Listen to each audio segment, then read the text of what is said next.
بسم اللہ الرحمن الرحیم۔ السلام علیکم۔ اہم کہانی میں خوش آمدید۔ مزید اچھی کہانیوں کے لیے مہم کہانی کو سبسکرائب کیجیے اور مہم کہانی کی ویڈیوز کو زیادہ لائک اور شیئر کیجیے۔ چلتے ہیں کہانی کی طرف۔ اس نے یوں ہی بھیجے ہوئے ہونٹوں کے ساتھ نگاہوں کو پھر سے صفحے پہ چپایا تو آنکھوں کی حدت بے تحاشا بڑھ چکی تھی۔ میری بک شیلف میں رکھی ہوئی ساری کتابوں پر تمہاری انگلیوں کا لمس اب بھی دل کو چھوتا ہے۔ تیرے ملبوس سے اڑتی ہوئی مدہوش کن خوشبو میرے کاندھے پہ اپنے ہونٹ رکھتی ہے، میری ہر سوچ کے ہر خواب کو خود میں جکڑ کر توڑ دیتی ہے۔ ایک ایسی مختلف سی بے بسی ہے کہ میں جب بھی جینے لگتا ہوں یہی خوشبو، یہی آہٹ چھڑا کے ہاتھ مجھ کو اس انجان دنیا میں اکیلا چھوڑ دیتی ہے۔ موسیٰ نے ڈائری واپس نہیں رکھی تھی، شدید طیش کے عالم میں دیوار سے کھینچ ماری تھی۔ ایمان ارتضیٰ شاہ ہارون کادوانی کے سوا ہر نام کو بھول جاؤ، میں تمہیں کسی اور کا نہیں ہونے دوں گا۔ یاد رکھنا، اگر اس روئے زمین پر تم کسی مرد کی ہوئی تو وہ صرف میرا بھائی ہوگا۔ اس کی سوچوں میں بھی آگ بھڑک اٹھی تھی۔ دروازے کو ٹھوکر سے بند کرتا وہ راہ میں آئی ہر شے کو گراتا ہوا آندھی طوفان کی طرح باہر نکلتا چلا گیا تھا۔ چند لمحوں کے توقف سے واش روم کا دروازہ کھول کر ہارون کادوانی تولیے سے گیلے بال خشک کرتا اندر آیا تھا۔ تولیہ صوفے پہ اچھال کر ڈائننگ ٹیبل کی سمت بڑھتے ہوئے اس کی نگاہیں نہیں قدم بھی ٹھنک گئے تھے۔ کچھ ثانیے وہ یوں ہی متحیر سن نگاہ سمیت غیر یقینی کے عالم میں دیوار کے ساتھ کارپیٹ پہ اونگی پڑی اپنی عزیز جان ڈائری کو دیکھتا رہا تھا، پھر آہستگی سے آگے بڑھ کر جھکتے ہوئے ڈائری اٹھا لی۔ بہرحال یہ جرات کسی ملازم کی نہیں ہو سکتی تھی۔ ڈائری واپس ٹیبل پر رکھتے ہوئے اس نے انٹرکام کا ریسیور اٹھایا تھا۔ صابر، ابھی کچھ دیر قبل میرے کمرے میں کون آیا تھا؟ چھوٹے صاحب، یعنی موسیٰ، تم کنفرم ہو؟ صابر وہ کچھ دیر خاموش کھڑا دوسری سمت کی بات سنتا رہا، پھر مزید کوئی ایک لفظ بھی کہے بغیر ریسیور رکھ دیا۔ اس کی آنکھوں میں اتری حیرت کچھ اور بڑھ گئی تھی۔ ستم سہنے کی عادت ہو گئی ہے کہ مجھ کو بھی محبت ہو گئی ہے۔ تجھے ہے فکر دنیا اور مجھ کو فقط تیری ہی چاہت ہو گئی ہے۔ ستمگر کیا خبر تجھ کو محبت عبادت تھی اذیت ہو گئی ہے۔ ہمارے دل پہ اپنا ہاتھ رکھ دو، بہت بے تاب حسرت ہو گئی ہے۔ بہلنے سے بہلتا ہی نہیں اب، یہ دل کی کیسی حالت ہو گئی ہے۔ سوچوں نے اسے مزمل کر دیا تھا۔ وہ تنہائی سے گھبراتی نیچے چلی آئی۔ ولید کے جانے کی خبر پورے گھر کو ہو چکی تھی۔ تائمہ کے سوا اور کسی نے بھی احتجاج نہیں کیا تھا۔ شام ہونے کو تھی، دھوپ آنگن کے فرش سے رینگتی دیوار کے ساتھ اوپر چڑھ رہی تھی، صحن میں لگی ٹوٹی قطرہ قطرہ ٹپکتی تھی۔ جس جگہ یہ پانی کا قطرہ گرتا تھا وہاں ایک ننھا سا گڑھا بن گیا تھا۔ ایک کھلے پروں والی چڑیا اس گڑھے میں اپنی چونچ ڈال کر پانی پی رہی تھی۔ چڑیا نے سیراب ہو کر اپنے پر زور سے پھڑپڑائے، تب وہ جو خالص ذہن کی کیفیت میں اسے دیکھ چکی تھی چونکی اور سر جھٹک کر نیچے چلی آئی۔ آنگن میں بچھی دونوں چارپائیاں خالی تھیں۔ سکھ چین کے درخت سے ہر دم گرنے والے پتے سمٹے ہوئے تھے، یوں جیسے کسی نے کچھ دیر قبل ہی جھاڑو لگائی ہو۔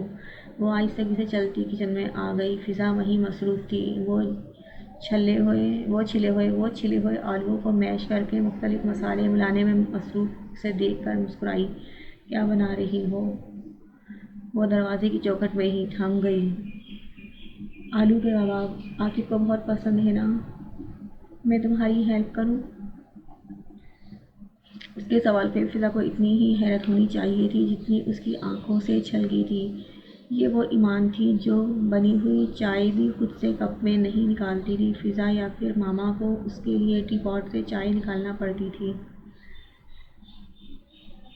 شور، وائی ناٹ، تم ایسا کرو کڑھائی میں تیل ڈال کر چولہے پر رکھو۔ اپنی حیرت چھپا کر اس نے نارمل سے انداز میں اسے کام سونپا۔ ایمان عمل کرنے لگی۔ فضا، آپ کا فون ہے۔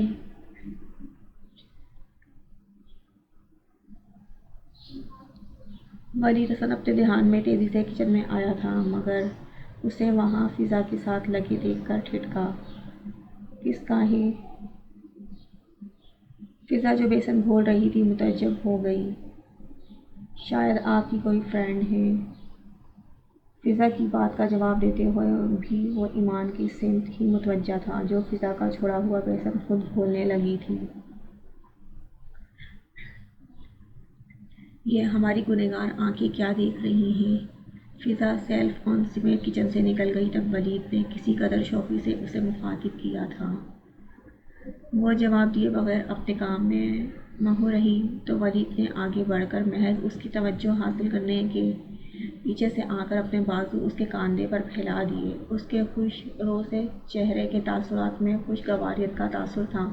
معدے سے ہو کر دل کا راستہ تلاش کرنے کی کیا ضرورت ہے مادام، آپ تو یہ مورکا بہت پہلے سے مار چکی ہیں۔ دھیما مخمور سرگوشادہ انداز وہ سڑک سے سمٹ کر فاصلے پر ہوئی تھی۔ ولید نے بہت دلچسپی سمیت اس کے گالوں پر اتری شفق کو دیکھا تھا۔ پریکٹس کر رہی ہو؟ ظاہر ہے مجھے اسی گھر میں رہنا ہے، اب کاموں کی عادت بھی ڈال لینا چاہیے۔ جواباً وہ بڑی سنجیدگی سے گویا ہوئی تو ولید نے تحیر آمیز مسرت سمیت اسے دیکھا تھا۔ ریئلی؟ وہ ہنسا، پھر اس کا ہاتھ پکڑ کر لوریدی نگاہوں سے اس کے چہرے کو تکتا ہوا سرگوشی سے مشابہ آواز میں بولا، میں بہت خوش نصیب ہوں کہ مجھے میری محبت مل گئی ہے۔ اس سے بھی بڑھ کر خوش نصیبی یہ کہ تم میری محبت میں ہر مشکل کو فیس کرنے کو بھی تیار ہو۔ میں یہ سب کچھ کروں گی ولید، بس آپ باہر مت جائیں۔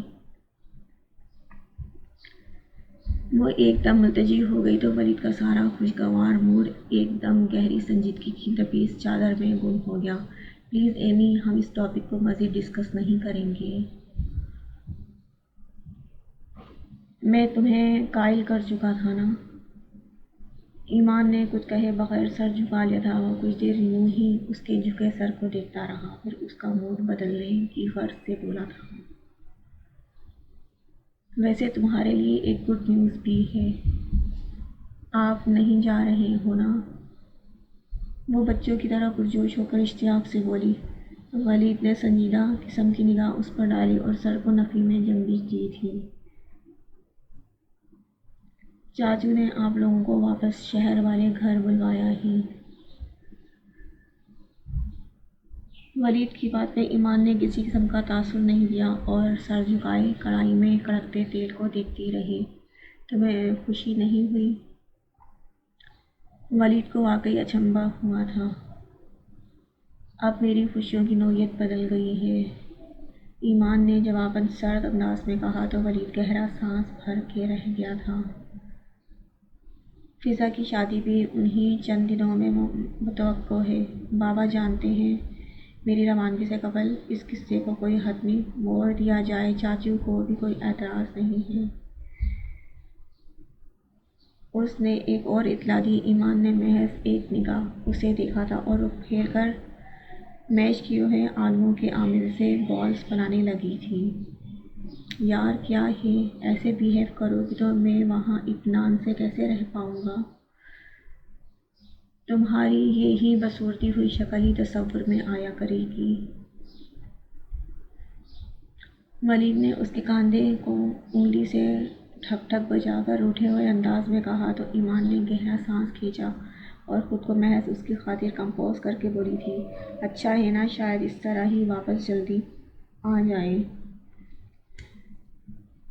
میں تمہارے خوابوں کی تکمیل کی غرض سے جا رہا ہوں ایمی۔ اس نے جیسے باور کرایا تھا۔ ایمان نے چونک کر اسے دیکھا تھا۔ مگر میرے خواب تو ولید، میں نے کب آپ سے اپنی خواہشات کا اظہار کیا ہے؟ تم نے نہیں کیا تو کیا ہوا، میں خود نہیں کیا، تمہارا طرز زندگی نہیں جانتا؟ وہ نظریں کترا کر کہہ رہا تھا۔ ایمان نے تڑپ کر اس کے ہاتھ اپنے ہاتھوں میں لے لیے۔ طرز زندگی تو فضا کا بھی۔ فضا کی بات مت کرو ایمان، وہ ہر طرح کے ماحول میں خود کو ڈھالنے کی صلاحیت سے مالا مال ہے۔ اور میں مریض محبت تو انسان سے سب کچھ کروا لیتی ہے، آپ مجھے آزما کر تو دیکھیں، میں تمہیں آزمائش میں ہی تو نہیں ڈالنا چاہتا۔ ایمان میں نے تم سے محبت کی ہے، میں تمہاری پرکھ کیوں کروں جبکہ میں جانتا ہوں کہ تمہیں مجھ سے محبت ہے۔ یہ چند ماہ محض چند ماہ ہوں گے، پلیز میری خاطر۔ اپنے ہاتھ اس کے ہاتھ سے نکال کر اپنی گرفت میں لیتا ہوا وہ اتنی لجاجت سے کہہ رہا تھا کہ ایک بار پھر ایمان کو ہی ہتھیار ڈالنے پڑے تھے۔